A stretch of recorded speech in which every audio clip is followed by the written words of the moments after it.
You know, I think back in our day when we was. I know, right? He keeps saying old days. I'm just like, oh no, this happens. I know, man.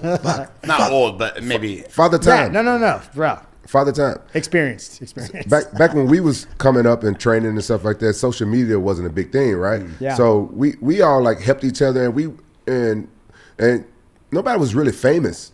Tito was like the most famous guy around, but it still wasn't like fame like it is now, right? So I think now people, social media and people getting famous, say if you and I was training together and you was getting more famous than me on social media, I could probably get jealous of you a little bit. Yeah, right. And I think that's what's going on a little bit right now. Yeah, but they want to, you get to a fight camp and before you make it anywhere, you're one of the guys in a camp.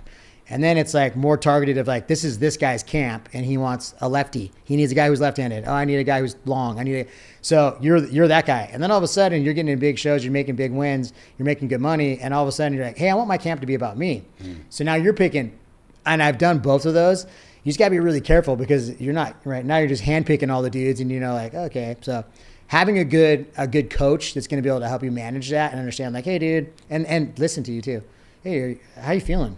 Yeah. Did you do strength and conditioning today? Because if you did, we're not sparring today because otherwise you can't pour from an empty cup. Your nervous system's going to be shot. And you're probably going to get sick and you're going to feel like shit. But that was like crazy talk back then. Everyone wanted to do their own thing. I'm going to do this. I'm going to do that. He's do this. And it's like, hey, bro, the only person who's going to get smashed on this is the fighter, is the athlete.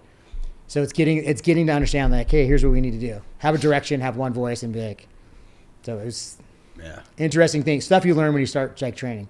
Yeah, it's cool to understand the dynamic. I mean, TJ's always bringing us into light on training and technique and understanding the body. How was he training him on the show, though? Right, he's a stud. Yeah. He's a stud. And it was right around the time I just had my son. My son is a little blondie. And so I was like, all right, this is kind of what my kid's going to look like when he gets older. And it's funny. My kid's 14 now. And he's like 6 foot. Does he look like TJ? I know. I was like, wait a minute, TJ. He has blue eyes. I don't think TJ has blue eyes. And he's 99.98% mine. You had him on test. I had to find out myself. And then I go, I knew it. 99.98. Why isn't that 100? And then she gets a phone call. And she goes, yeah. Why isn't it 100? Oh. Okay, thanks.